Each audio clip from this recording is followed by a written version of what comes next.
राधे राधे सभी को। आज हम आपको बहुत प्यारी कहानी सुनाएंगे और सुनकर आपको बड़ा ही आनंद आएगा। चलिए आज हम वृंदावन से चलते हैं गुजरात, द्वारिका नगरी। द्वारिका धाम के पास एक गांव था। उस गांव में एक ईश्वर नाम का एक व्यक्ति रहता। वह अपने भगवान कृष्ण का बहुत बड़ा भक्त था। हर समय भगवान कृष्ण की भक्ति में लगा रहता। लेकिन जब थोड़े दिन हुए तो उसकी शादी हुई, उसकी पत्नी आई, लेकिन उनका मन तो ईश्वर भक्ति में था और बहुत ज़्यादा गरीब था। उसके पास अन्य खाने की भी बड़ी परेशानी थी। हर समय ईश्वर भक्त जय श्री कृष्ण जय श्री कृष्ण जय श्री कृष्ण हर समय जपता रहता। तो एक दिन उसकी पत्नी ने कहा कि आप भगवान से एक अनुबंध करके भक्ति करो। ये करो कि हम इतने जाप करेंगे, इतनी पूजा करेंगे, आप बदले में हमें ये अनाज दे दो, ये धन दे दो। इस प्रकार की भक्ति करो। ईश्वर ने कहा इस प्रकार की भक्ति नहीं होती है, इस प्रकार का सौदा होता है। जैसे भगवान हम इतनी माला जाप करेंगे, आप हमें ये देना।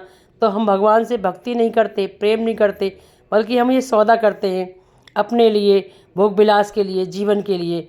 मुझे कुछ नहीं चाहिए, मुझे तो केवल ईश्वर की भक्ति चाहिए, इसके अतिरिक्त कुछ नहीं चाहिए। और मैं श्री कृष्ण भगवान की पूजा करता हूँ। हर समय श्री कृष्ण करता रहता और उनकी भक्ति में ही लगा रहता। अब उसकी शादी हुई, उसके बच्चे हो गए, लेकिन उसकी परिवार की स्थिति में कोई सुधार नहीं आया। पहले से ज़्यादा गरीबी दिन पे दिन बढ़ती गई। और उसने एक पतला सा घोड़ा भी पाल रखा था जिससे कि लोगों के काम आ सके। लेकिन जब वो उसके खुद को खाने को नहीं था तो वो घोड़े को कहाँ से खिलाता। लेकिन मैं ईश्वर भक्ति में ही लगा रहता था। हर समय जय श्री कृष्ण जय श्री कृष्ण जय श्री कृष्ण जय श्री करता रहता था। एक दिन क्या हुआ, उसके बच्चे रो रहे थे। उसने ईश्वर ने पूछा कि बच्चे क्यों रो रहे हैं। पत्नी ने गुस्से से कहा बच्चे भूख से रो रहे हैं, इनके लिए। तो बोले बताओ मैं क्या करूं, बच्चे भूख से रो रहे हैं तो बच्चे क्या किया जाए कि बच्चों को मैं कैसे चुप कराऊं। घर में कुछ है ही नहीं, ना दाल है, ना चावल है, ना आटा है, कुछ भी नहीं है, बच्चों को क्या खिलाऊं, बच्चे रो रहे हैं। तो उसने कहा कि ठीक है बच्चों को मेरे पास भेजो। और ईश्वर शरण ने एक आंगन में बहुत बड़ा चूल्हा जलाया, उसमें कढ़ाई रखी और उसमें पानी डाल दिया और बोला बच्चों हरि नाम बोलो। और हरि नाम का कीर्तन करता रहा, हरि नाम हरि नाम हरि नाम। और हरि नाम का कीर्तन करते करते थोड़ी देर बाद उसके बच्चे सो गए। ये देखकर भगवान श्री कृष्ण को दया आ गई और उसके पास आए और उसे साक्षात दर्शन दिए।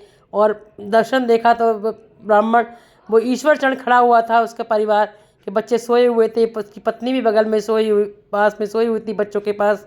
भगवान श्री कृष्ण ने से दर्शन दिए तो उसकी आंखों में, ईश्वर की आंखों में आंसू आ गए। वो बोले प्रभु आप मुझे दर्शन देने आए हैं। भगवान ने कहा कि ये बताओ तुम्हें क्या चाहिए, वर मांग लो। तो वो बड़ी चिंता से बोला प्रभु आप ऐसा कर दो कि मेरे और मेरे बच्चे, मेरी पत्नी और मेरे मन की जो भी इच्छा, मांगने की इच्छा हो, वो समस्त इच्छाएं मर जाएं।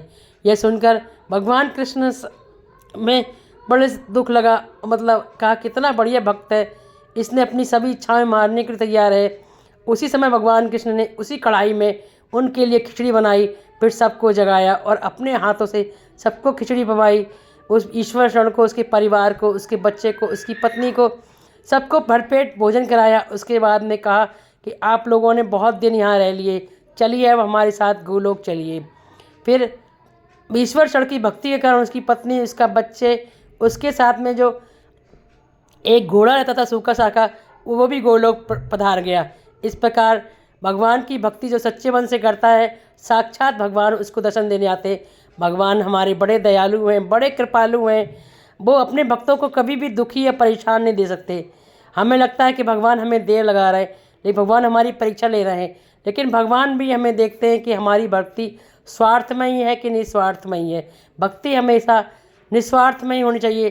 तो सच्चे दिल से भगवान को याद करते हैं तो साक्षात भगवान हमारे दर्शन देने आते हैं हमें और हमारी मदद करते हैं। इस प्रकार जिस प्रकार ईश्वर शरण ने सच्चे मन से भक्ति की थी, भगवान ने उसे उसके पूरे परिवार से मिलने आए और पूरे परिवार को, सबको लोग अपने साथ गोलोक धाम ले गए। आपको मेरी ये कहानी कैसी लगी? अगर आपको पसंद आई हो तो प्लीज़ मेरे चैनल को सब्सक्राइब कीजिए, लाइक कीजिए, शेयर कीजिए। राधे राधे। ऐसी प्यारी प्यारी कहानियाँ आपके लिए ढूंढ के लाती रहूँगी। राधे राधे। जय श्री कृष्णा।